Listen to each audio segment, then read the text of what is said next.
بسم اللہ الرحمن الرحیم۔ حضرت خواجہ معروف کرخی رحمۃ اللہ علیہ۔ تین چیزیں شجاعت کا مظہر ہیں۔ اول وعدہ وفا کرنا، دوم ایسی ستائش جس میں دوستی کا تصور تک نہ ہو، سوم بلا طلب کے عطا کر دینا،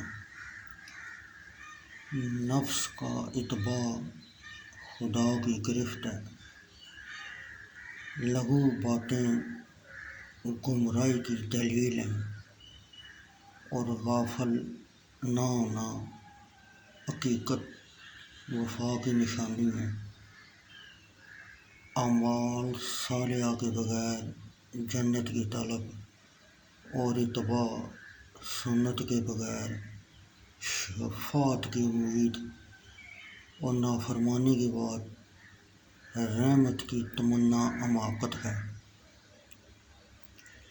عارفین خود سراپا دولت ہوتے ہیں،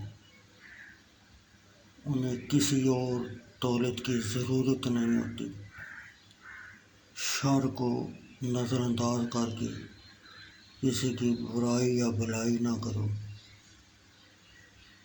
جو خدا کو یاد کرتا ہے وہ اس کا محبوب ہوتا ہے، اور جس کو محبوب بنا لے اس پر خیر کے دروازے کھول کر شر کے دروازے بند کر دیتا ہے۔ خدا پر توکل کرنے والا مخلوق کے زر سے محفوظ رہتا ہے۔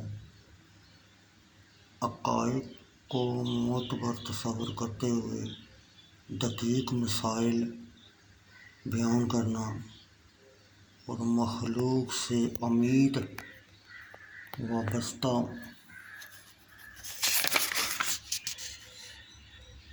نہ کرنا خالص تصوف ہے۔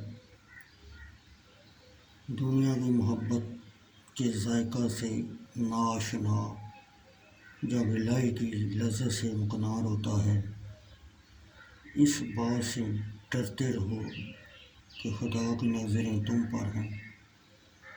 درویشی یہ ہے کہ کسی چیز کا لالچ نہ کرے، جب بے طلب کوئی لائے تو منع نہ کرے، اور جب لے تو پھر جمع نہ کرے۔ جس طرح برائی سننے کو پسند کرتی ہے، اسی طرح اپنی مدح سرائی سے بھی بچو۔ خلق سے دور اور خالق سے قریب ہونا دنیا کے مصائب کی دوا ہے۔ ظاہری شرک بتوں کی پوجا اور باطنی شرک مخلوق پر بھروسہ کرنا ہے۔ اعتقاد مکمل نہ ہو تو عبادت بیکار ہے۔ شیطان کا سب سے پسندیدہ بخیل مسلمان اور ناپسند گنہگار سخی ہے۔ اگر صاحب بدعت کو دیکھو کہ ہوا پر چلتا ہے تو بھی اس کی پیروی نہ کرو۔